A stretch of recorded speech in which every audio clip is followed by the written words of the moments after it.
Sehemu ya pili, tunaendelea pale tulipoishia. Juliet alifika hospitalini akiwa amechanganyikiwa na hofu kubwa. Alipokuwa akikaribia chumba cha maiti, miguu yake ililegea na moyo wake ulikuwa ukidunda kwa nguvu. Alipowaona wazazi wake wamelala kwenye vitanda baridi, alipiga kelele ya uchungu iliyovunja ukimya wa hospitali. Nancy Rose, akiwa na uso wa huzuni, alimkaribia Juliet na kuzungumza naye kwa upole. Ajali ilikuwa mbaya sana Bi. Juliet alisema kwa sauti ya huruma. Gari lao liligongana na lori kubwa. Walifariki papo hapo.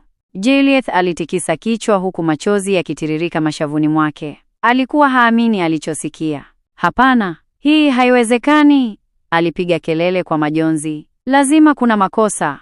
Aliinama juu ya miili ya wazazi wake, akilia kwa uchungu, hisia za kupoteza kila kitu zikimlemea.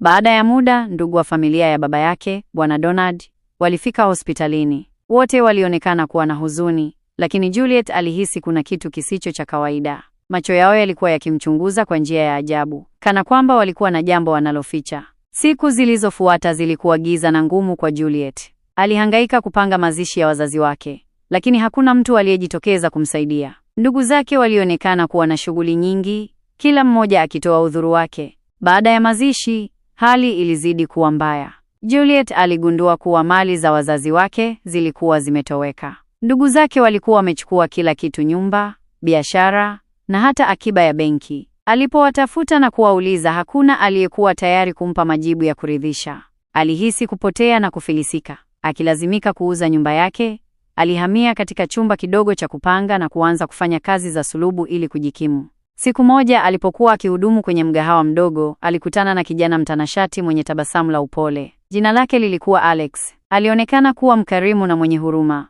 Alipozungumza naye, alihisi faraja ambayo alikuwa hajapata kwa muda mrefu. Kadri muda ulivyopita, Alex alitambua kuwa Juliet alikuwa na mzigo mkubwa moyoni mwake. Alianza kufuatilia maisha yake na kugundua kuwa ndugu zake walikuwa wamemdhulumu. Usijali Juliet, alisema Alex siku moja wakiwa wamekaa kwenye benchi la bustani. Nitakusaidia kupata haki yako. Kwa pamoja, walianza kuchunguza ajali ya wazazi wake. Kadri walivyochunguza, ndivyo walivyogundua ukweli wa kutisha. Ajali hiyo haikuwa ya kawaida. Ilikuwa imetengenezwa kwa makusudi. Ndugu za Juliet walihusika, wakipanga kila kitu ili kujipatia urithi wa familia yake.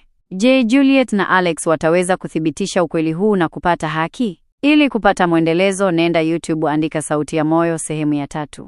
Hadithi hii imeandaliwa na Jennifer Benedicto.